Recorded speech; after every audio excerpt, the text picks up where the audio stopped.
আসসালামু আলাইকুম। ধৈর্য এমন একটা জিনিস, সেই ধৈর্য যার মধ্যে নাই সে কিন্তু কোনো কিছুই করতে পারবে না। যেমন রিয়াল মাদ্রিদের খেলা দেখতে হলে আপনাকে ধৈর্যশীল হতে হবে, ধৈর্যের মধ্যে পরীক্ষা দিয়ে বসে থাকতে হবে। ধৈর্য যদি আপনার না থাকে তাহলে আপনি সেখানে একদম হতাশ হবেন। যেমন গতকালকে রিয়াল মাদ্রিদ ভার্সাস যে রিয়াল সোসিয়েদাদের ম্যাচ, সেই ম্যাচ যদি যারা দেখেছেন তারা হয়তো নিশ্চয়ই বুঝতে পারছেন যে ধৈর্যশীলদের পাশে কিরকম থাকে সবসময় ভাগ্য।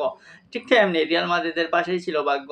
কারণ ১ম মার্ধে আমরা দেখলাম যে ১ম মার্ধে ১ ড্রতে সমতায় শেষ হলেও শেষ পর্যন্ত ম্যাচটা গড়ালো অতিরিক্ত সময়ে ১২০ মিনিট এবং সেখানে গিয়ে দেখলেন ৪-৪ গোলের ড্র।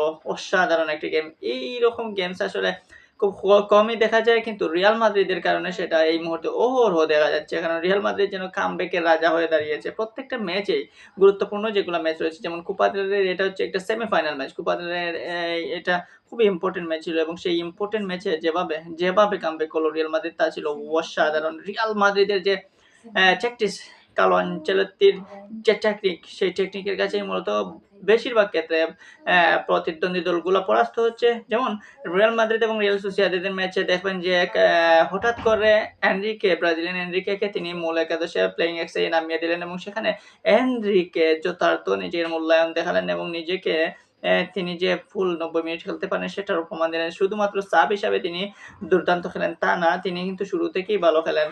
যার দরুন প্রথমার্ধেই ১ গোল দিতে পেরেছিল রিয়াল মাদ্রিদ। রিয়াল সোসিয়েদাদও খারাপ খেলে নাই, দুর্দান্ত খেলেছে। রিয়াল মাদ্রিদের মতো এরকম একটা শক্তিশালী টিমের বিপক্ষে যেভাবে লড়াই করা লাগে তার সর্বোচ্চটা লড়েছে, কিন্তু ভাগ্য তাদের সহায় না। কারণ ১ম লেগে তারা হেরেছিল। সেই কারণেই টোটাল টুর্নামেন্ট থেকেই বাদ পড়তে হলো এবং ফাইনালে এই মুহূর্তে রিয়াল মাদ্রিদ চলে গেল। সো এই রিয়াল মাদ্রিদের খেলা যতই দেখবেন তত মুগ্ধ হতে পারেন। কারণ লাস্ট পর্যন্ত আপনি খেলা দেখতে বাধ্য। এই রিয়াল মাদ্রিদ লাস্টে কি চমক দেখাবে ঠিক নাই। যেমন এইরকম একটা সিচুয়েশন থেকে কিভাবে এসে রুডিগার হেড মেরে গোল দিয়ে দিলেন। এইরকম সিচুয়েশনে তো হয়তো রিয়াল পড়তেও পারতো না। 96 মিনিটের সময় এইরকম অবস্থায় রুদিগারের মাথাটা এসে বলে লাগলো এবং সমতায় ফিরে গেল এই রিয়াল মাদ্রিদ। নতুবা তো ট্রাইব্রেকারে এই ম্যাচটা করাতো।